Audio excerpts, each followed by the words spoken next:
Best varicose wines చికిత్సనే పొందండి. నొప్పి లేని చికిత్స కోసం సంప్రదించండి ఎవిస్ హాస్పిటల్. నమస్తే రమ్మగారు. నమస్తే జయ.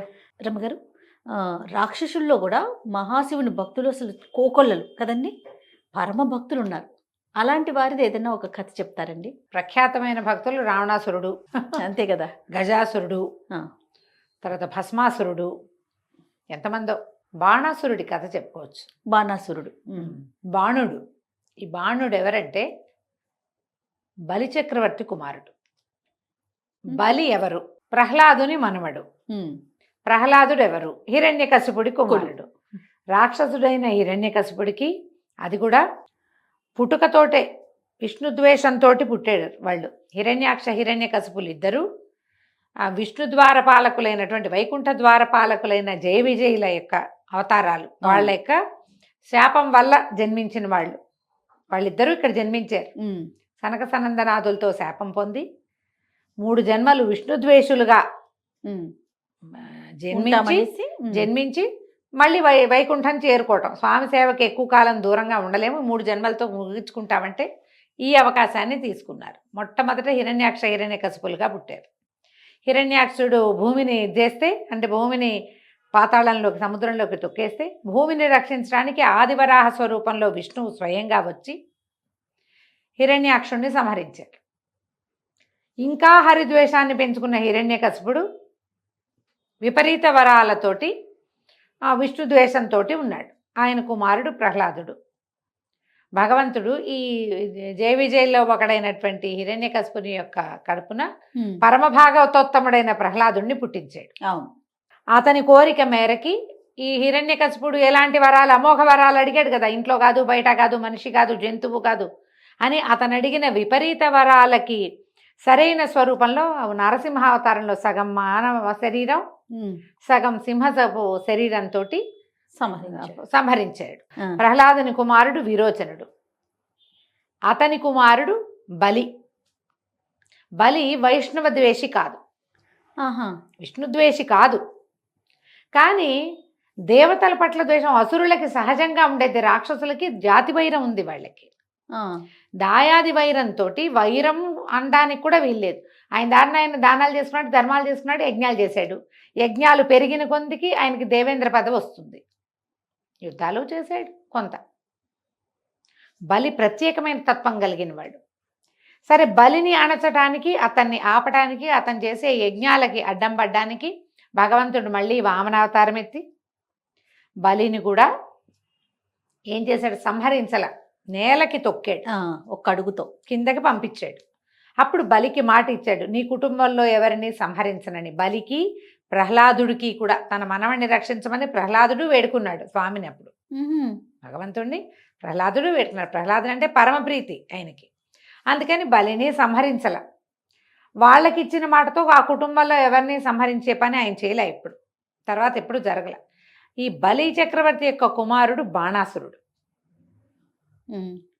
ఇతనికి వైష్ణవ ద్వేషం ఉంది. తన తండ్రిని పాతాళానికి తొక్కేశాడన్న కోపంతో వైష్ణవ ద్వేషిగా ఉండి పెద్ద ప్రయత్నం ఏం చేయలే. కానీ శివభక్తుడుగా ఉన్నాడు అతను. ఎంత తపస్సు చేశాడో ఆయన. శివారాధనతోటి 1000 చేతులు సంపాదించుకున్నాడు బలి. అది బాణుడు. బాణాసురుడు 1000 చేతులతోటి ఉంటాడు. అంటే అంత పరమ భక్తుడండి శివుడికి. అంత భక్తుడు. 1000 కొద్ది హస్తాలు, అంటే అవన్నీ మోసుకుని తిరగదు. ఈ హస్తాలు ఖండితే మళ్ళీ పుడతాయి. అట్లా 1000 సార్లు రాగలిగే బాహువులతోటి ఆయన చరితార్థుడయ్యాడనమాట. అయితే ఈ పరమేశ్వరుణ్ణి ప్రార్థనా క్రమంలో ఆయన్ని తను నివసిస్తున్నటువంటి పరమేశ్వరుడు భక్త సులభుడు. అడిగితే ఆత్మలింగం ఇచ్చేస్తాడు, అడిగితే వెళ్ళి పొట్టలో కూర్చుంటాడు. అలా చేశాడు. ఎన్నిసార్లు చేశాడు. ఈ బాణుడు ఏమడిగాడంటే, నా శోణపురానికి నువ్వు కాపలా ఉండమని అడిగాడు. తన నగరానికి కావలి కాయమని పరమేశ్వరుని ఒప్పించుకున్నాడు. ఆయన తన గణాలతో వచ్చి శోణపురానికి కాపలా కాశాడు శివుడు. అక్కడ ఉండేవాడు ఆయన. ఆ శోణపురం, ఆ నగరం పేరు శోణితపురం అంటారు, శోణపురం అంటారు. ఏమిటో దాని ప్రత్యేకత? అంటే తనని ఎవరు ఏం చేయకూడదు ఇంకా. ఆహా! ఈయన కాపలా ఉంటే ఎవరు రాలేరు కదా! పరమేశ్వరుడి కాపలా ఉంటే తన జోలికి ఎవరు వస్తారు? అబ్బా! అట్లా పెట్టుకున్నాడు. పెట్టుకుని రోజు స్వామిని ప్రతిరోజు దర్శనం చేసుకునేవాడు. ఆ బాహువుల తీట ఏమన్నాడు, ప్రభు ఇన్ని చేతులు సంపాదించాను నీ నీ భక్తితోటి, నీ కృపతోటి నీ చేతులు సంపాదించాను, ఈ చేతుల తీట తీరేలాగా యుద్ధం చేసేందుకు ఎవరైనా కావాలి నాకని అడిగాడు. పరమేశ్వరుడి కోపం వచ్చింది. కోపం వచ్చి నీ ధ్వజం రాలి నేల పడిన రోజున నీ చేతుల తీట తీర్చేవాడు కనపడతాడు నీకు. వరగర్వంతో కదా మీకు ఈ మాటలు? ఈ బాహువులతోటి భగవంతుడిని అర్చించేందుకు వాడాలి వాటిని. ఆయన తాండవం చేస్తుంటే 1000 చేతులతోటి మృదంగం వాయించేవాట. నీకు చరితార్థముడు అయిపోయావు, చాలేదు నీకు. నాకేంటో చేతులు చాలా గొప్పవి, నా బాహుబలము, ఈ బలాన్ని ప్రదర్శించడానికి ఒక వ్యక్తి కావాలని అడుగుతావు. పొగరు కాకపోతే ఏదైనా ఉందా ఇంకొకటి? నీ తీట తీరే రోజు వస్తుంది, నీ ధ్వజం రాలి నేల మీద పడుతుంది.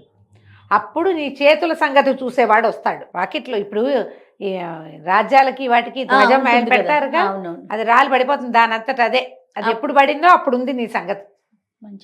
హాయిగా ఉండేవాడు. ఈయనకి ఉషా కుమారిని అద్భుత సౌందర్య రాసేన ఒక కుమార్తె ఉంది. ఈ ఉష చక్కటి అందగతే వచ్చి శివపార్వతుల్ని సేవించేది. అయితే ఒకనాటి రాత్రి ఆమెకి కల్లో ఎవరో కనిపించారు. ఎంత అందగాడో! ఆయన తను కలిసి విహరించినట్టు కలొచ్చి ఈ ఉష ఏం చేసింది, తన చెలికెత్తైన చిత్రలేఖకి చెప్పింది. ఎంత సౌందర్య రాశిగా ఉన్నాడంటే ఆయన, ఎంతో బాగున్నాడు, నేను అతనితోటి కలిసి ఉన్నాను, అతను కావాలి నాకు. ఎట్లా అంటే ఈ చిత్రలేఖ ఏం చేసింది, మొత్తం భూమండలంలో ఉన్న అందగాళ్ళందరి చిత్రపటాలు గీసి, కృష్ణుడి పటం చూడగానే ఇలాగే ఉన్నాడు కానీ ఈయన కాదండి. రాయిగా రాయిగా కృష్ణుడి మనవడైన అనిరుద్ధుని పటాన్ని చూసి ఇతనే నా కల్లో కనిపించిందని చెప్పింది. చిత్రలేఖ అంది, ఇతనే అయితే మనకు బాధే ఉంది, వెళ్ళి చల్లగా తీసుకొచ్చేస్తా. రాక్షసమాయతోటి చిత్రలేఖ వెళ్ళి అనిరుద్ధుడిని తీసుకొచ్చి ఉషాదేవి మందిరంలో ప్రవేశపెట్టేసింది. రాత్రికి రాత్రి అనిరుద్ధుడు మాయమైపోయాడు. అనిరుద్ధుడు ఎవరు? అనిరుద్ధుడు ప్రద్యుమ్నుని కుమారుడు. ప్రద్యుమ్నుడు రుక్మిణీదేవి యొక్క కుమారుడు, శ్రీకృష్ణ పరమాత్మ యొక్క కుమారుడు. ప్రద్యుమ్నుని కొడుకు అనిరుద్ధుడు, కృష్ణుడికి మనవడు. కుర్రాడు కనపడలేదు, అక్కడున్నాడు ఇక్కడున్నాడు అంటే రాత్రి లోపల పడుకున్నాడు, తెల్లవారేసరికి కనిపించలేదు. రాత్రికి రాత్రి మాయమయ్యాడంటే రాక్షస మాయ అయి ఉండొచ్చని వాళ్ళు అనుమానపడ్డారు. కుర్రాడి కోసం వెతుక్కుంటున్నారు. ఎక్కడికి వెళ్ళి ఉండొచ్చు, ఎలా వెళ్ళాడు, రథం మీద వెళ్ళాడంటే బయటకు వచ్చిన దాఖలాలు లేవు. లోపల ఉన్నవాడు, అంతఃపురంలో ఉన్నవాడు అంతఃపురంలో నుంచి మాయమైపోయాడు. ఈ ఉషాకన్య దగ్గరికి చేరిన అనిరుద్ధుడు ఆమెను వలిచాడు. ఆమెతో హాయిగా సంతోషంగా హ్యాపీగా ఉన్నాడు. రోజులు గడిచినాయి. మరి ఒక ఆడపిల్ల మగ పిల్లవాడు ఉంటే క్రమంగా దౌహృద లక్షణాలు వచ్చేస్తాయి అమ్మాయిలకి, సహజం కదా. ఈ లోపల ఎక్కడ ఉన్నాడు అనిరుద్ధుడు అనేది వీళ్ళంతా ప్రయత్నం చేసుకుని చివరికి ఇక్కడ ఉన్నాడని తెలుసుకున్నారు నారదుడి ద్వారా. తమ పిల్లవాడి కోసం వచ్చారు. ఈ లోపల ఏమైంది, బాణాసురుడికి తెలిసిపోయింది తన నగరంలో అంతఃపురంలో ఉషతో పాటు ఒక కుర్రాడు ఉన్నాడు. అతనెవడు? కృష్ణుని మనవడైన అనిరుద్ధుడు. అనిరుద్ధుడిని బందిఖానాలో పెట్టారు. వాళ్ళు వచ్చారు యుద్ధానికి. మా కుర్రాడిని మాకు అప్పచెప్పు. కట్ట వల్ల కాదన్నాడు వీడు. అనగానే యుద్ధం స్టార్ట్. ఇప్పుడు ఇక్కడ కాపలా ఉన్నది ఎవరు? శివగణం. ఆయన గణం. మరి ఇక్కడికి ఎవరైనా యుద్ధానికి వస్తే ఎవరు యుద్ధం చేస్తారు? ఆయనే కదా. కదా. ఇక శివుడు ఆయన నందినెక్కి మహావృషభాన్నెక్కి ఆయన గణాలని ఎంతమంది ఉన్నారు? నంది, భృంగి, శృంగి, రిటి, వీళ్ళు కాకుండా కార్తికేయుడు ఆయన ఉన్నాడు మయూర ధ్వజంతో, మయూరం మీద ఎక్కి. అక్కడ ఉన్న గుంపంతా యుద్ధం చేస్తారా? అందరూ యాదవులు, కృష్ణుడు పరమాత్మతో వచ్చినటువంటి వాళ్ళు, ఆయన కుమారులు ప్రద్యుమ్నుడు, సాంబుడు, సాత్యకి తమ్ముడు, సమస్తమైన వాళ్ళు యుద్ధం చేశారు. వీళ్ళు వాళ్ళు వేరే లెవెల్లో యుద్ధం చేసుకున్నారు బ్రహ్మాండంగా. ఈ యుద్ధంలో ఎప్పుడైతే ఈ ప్రద్యుమ్నుడు, ఈ అనిరుద్ధుడు వీళ్ళ దగ్గరికి చేరాడో, అనిరుద్ధుడిని బందిఖానాలో పెట్టిన రోజునే ధ్వజం విరిగి పడింది. ఇక కావలసిన వాడు రానే వస్తున్నాడని తెలుసుకున్నాడు. అది ఇప్పుడు వీళ్ళల్లో తనతో యుద్ధం చేసి తన చేతుల తీట తీర్చేది ఎవరా అనుకున్నాడు. ఈయనయ్యాడు. అయితే కృష్ణుడు పరమేశ్వరుడు ఇద్దరు యుద్ధానికి పూనుకున్నారు. మరి అక్కడ జరుగుతోంది అది, ఆయన కాపలా ఉన్నాడు, ఇక తప్పదు. యుద్ధం చేయక ఆయన పరమేశ్వరుడికి తప్పదు. ఆయన బాణాలు ఆయన వేశాడు, ఈయన బాణాలు ఈయన వేశాడు. పరమేశ్వరుడు పాశుపతాస్త్రం వేసే, కృష్ణుడు నారాయణాస్త్రం వేశాడు. అయితే ఏమైందట, శైవ జ్వరం అని ఒక జ్వరం, శైవ జ్వరాన్ని ప్రయోగించారు శివుడు వాళ్ళు. వచ్చి కృష్ణుడి మీద పడితే ఆయన వైష్ణవ జ్వరాన్ని పంపించాడు. పంపిస్తే కృష్ణుడు శివుడు ఇద్దరు ఎవరి దారిన వాళ్ళే ఉన్నారు. ఆ జ్వరము ఈ జ్వరము కొట్టుకుని శైవ జ్వరాన్ని వైష్ణవ జ్వరం అణిచేసింది. ఆ యుద్ధంలో అలా జరిగింది. జరిగేసరికల్లా ఏమైంది, ఇప్పుడు పరమేశ్వరుడు దిగుతాడు. ఇప్పుడు డైరెక్ట్ యుద్ధం మళ్ళీ వస్తుంది.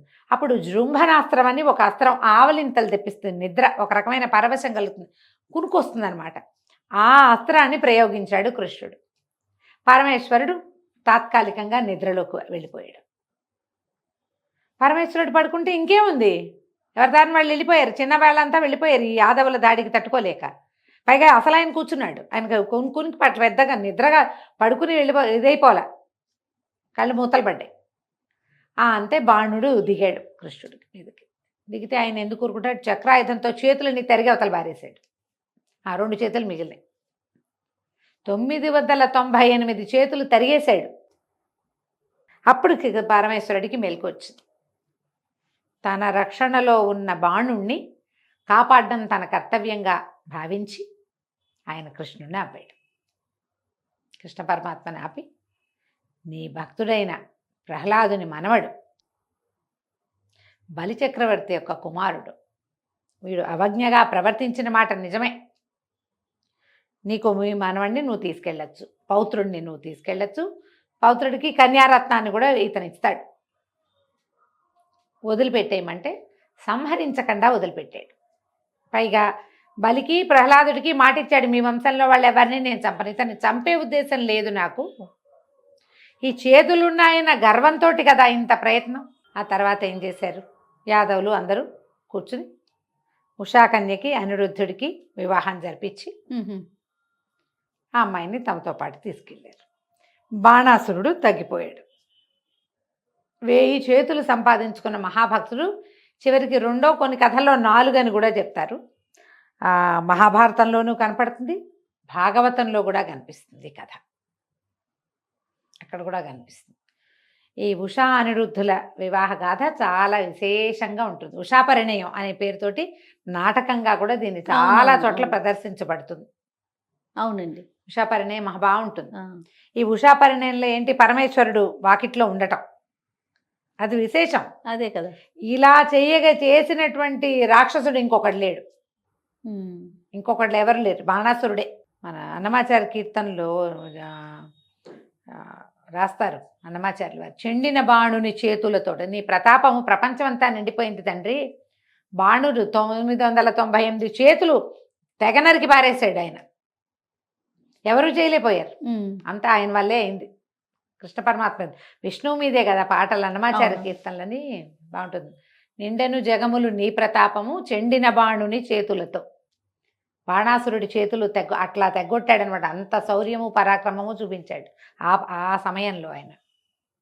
ఈ బాణాసురుడి కథ కూడా మనకి విచిత్రంగా కనపడుతుంది. నీ చూడు, భగవంతుడు నీకు ఒక అవకాశం ఇస్తే లాగేసుకోవాలని చూస్తారు.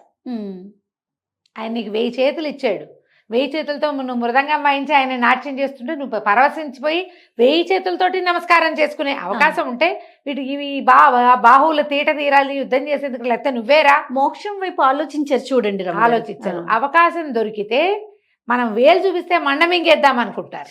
కరెక్ట్ చెప్పారు, అంతే కదా, అదే కదా జరిగింది. అంతే తప్ప ఇక ఎప్పటికీ నీ సాయుధ్యం కావాలి, సాయుధ్య ముక్తివు, నేను నీతోటే ఉండాలని కోరుకోవట్ల. అదే కదా రాక్షస గణం, అదే రాక్షస గుణమే, అలాంటి గుణమే అంత. అంతే. ఈ కార్తీక మాసంలో ఈ కథ కూడా చెప్పుకున్నాం మనం. తప్పకుండా రమ్మగారు. నమస్తే. నమస్తే జయ.